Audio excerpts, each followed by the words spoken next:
This is the future.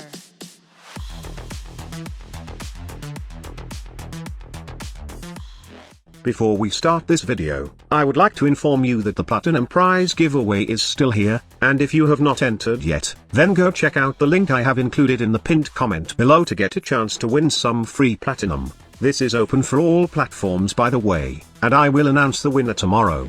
By the way, I would encourage you to subscribe to our channel so you will get notified if you won the giveaway and get some quality Warframe videos every time we upload a new one.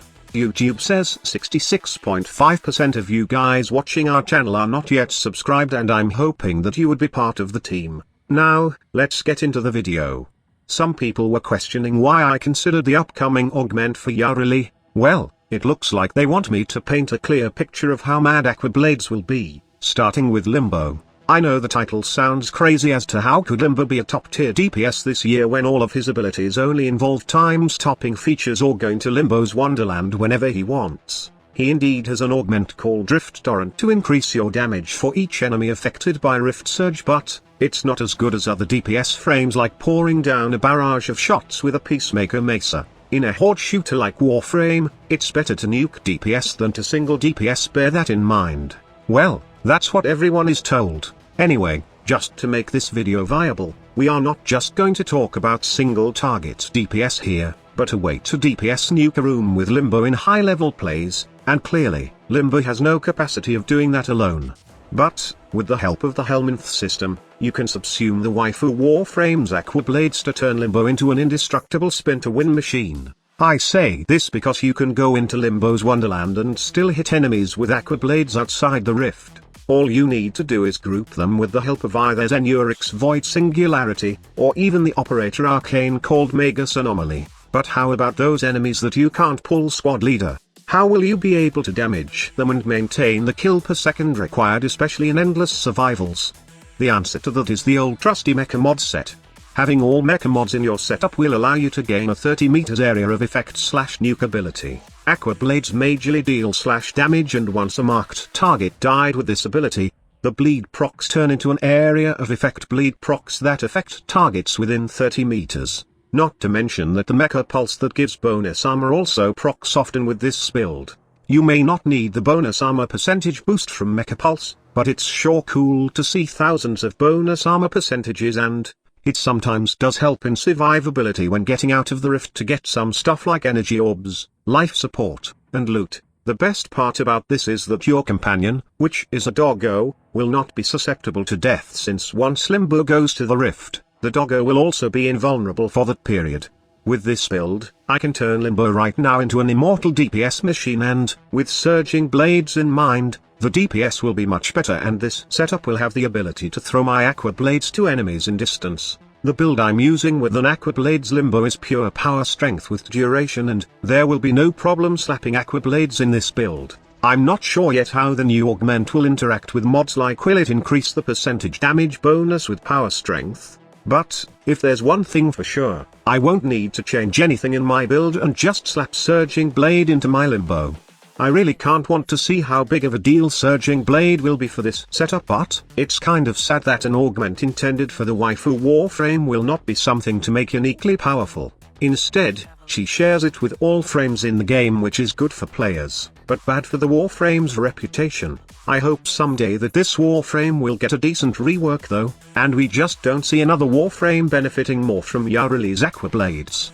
But wait, there might be a problem with an Aquablades Limbo. We have no question right now that this ability works well in favor of Limbo, but when the Echoes of War update drops, and we finally get our hands with Surging Blades, the biggest question is, how long will Aquablades work with Limbo? Will Digital Extremes tolerate this combo wherein you can stay immortal in the rift while dishing out decent damage to enemies? Because, if there's one thing we know for sure, the developer hates when Limbo is breaking the game with something like this. If you can remember, there were a couple of broken Limbo setups in the past and it got nerfed to the ground. Will the same happen to Aquablades Limbo? The power of this combo is inevitably strong, but we must also brace ourselves for the inevitable, and that is the big nerf hammer. If that happens, then you can still work out an Aquablades combo, but sadly, it's not for the waifu Warframe again.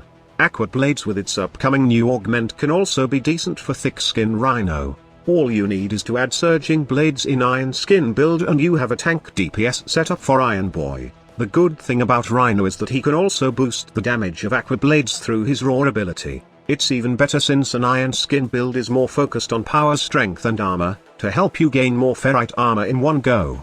Because of this, Raw can also have a high damage bonus to your Aqua Blades, and it gives the ability itself more damage too. The only problem is, you won't maximize the full potential of the mecha set's nuking since you will sacrifice some mod slots in your Warframe build. If you hate that, then you could still work with something else.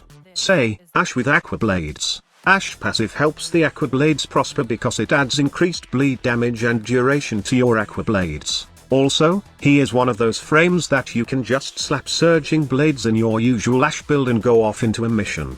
The best part is, mecha mods can have the full 30 meters range and you can ensure your doggo's safety since once Ash become invisible, your doggo will also turn invisible. The only downside is, Ash has the shortest invisibility in the game, which is why expect that you will cast your ability over and over again. Hell, you can even slap Surging Blades into your Inaros and make the frame use abilities for the first time. The good thing about a Surging Blades build is it's universally open into build varieties and its subsumable abilities, and it's easy to make it reliable. All you need is to subsume Aqua Blades into your Warframe, then use any group pulling techniques like Magus Anomaly, and you will have some dumb fun playing the synergy that you created with Aqua Blades. We all get it that Aqua Blades are not as powerful as other DPS abilities in the game, but seeing something new that actually works is a bit refreshing and not just relying on meta things. Right now, I'm looking forward to the endless combinations that a Helminth Surging Blade builds can offer, but, as I have said before, I just hope that the waifu Warframe can benefit more from this. But hey, who's complaining? Except if they nerf Aqua Blades Limbo, that is. Now, let me know in the comments section below what are your thoughts about this new fun combo in the Echoes of War update. Thank you so much for watching. Squad Leader signing off. This is the future.